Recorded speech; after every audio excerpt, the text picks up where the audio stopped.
Representative Lamborn recently sent out mailers full of lies and disinformation.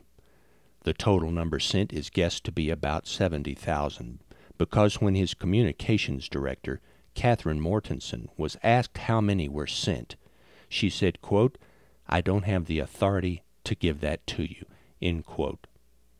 The truth is, it's a matter of public record, and they cannot withhold that information because the mailer was, quote, "prepared, published, and mailed at taxpayer expense," end quote. The mailer says, quote, 114 million could lose their current health care coverage under the bill. This is a lie. The figure comes from the Lewin Group, a wholly owned subsidiary of United Healthcare, the second largest health insurer in the nation. Furthermore, the figure is not 114 million will lose coverage, but will change coverage, and the figure was based on an earlier version of the bill. The Congressional Budget Office disagrees and says that 11 to 12 million will change insurers. The Lewin Group, a wholly owned subsidiary of United Healthcare, lost a $400 million lawsuit in January to the Attorney General of New York for distributing false data as far back as 1994 when they were fighting Clinton's health care reforms. The next lie in this mailer is, quote, 4.7 million jobs could be lost as a result of the tax hikes on small business, end quote. This figure comes from Representative Boehner, who says he arrived at this absurd figure by using the methodology of Christina Romer, the chair of the White House Council of Economic Advisers. Here is Chair Romer to refute those absurd figures. Hello, I'm Christina Romer. I'm chair of the Council of Economic Advisers here at the White House.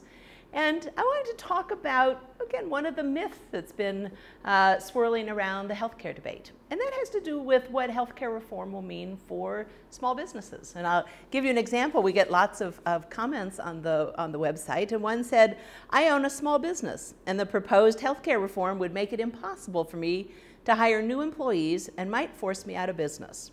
The current healthcare system does not work well for small businesses. Just to give you a fact, a small business typically pays about 18% more for comparable coverage for its workers than a big firm. Right? And that puts them at a competitive disadvantage. Either it means they have to have lower profits and less ability to grow and expand their businesses, or it means their workers get lower take-home wages. And that isn't good, obviously, for their workers or for the small business wanting to hire the very best people.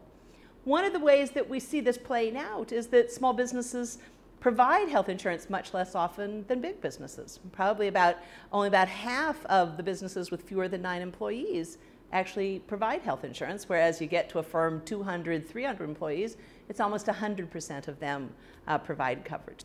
The important thing is that healthcare reform is absolutely aimed at easing those burdens for small firms. So for example, all of the proposals talk about a health insurance exchange where either small businesses or individuals can go and buy health insurance on much better terms, right?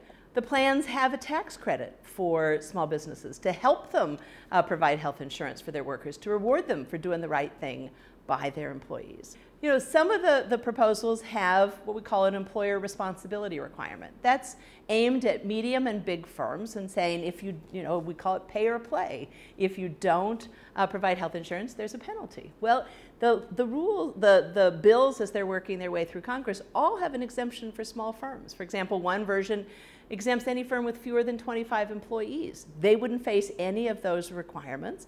And that's about 91% of firms. And of course, the other 9%, the vast majority of them are already providing health insurance. The facts are very clear. The system doesn't work for small businesses now, and reform is very much aimed at easing the burdens, making it easier for this crucial sector of our economy. Small businesses account for a big part of job creation, a big part of innovation.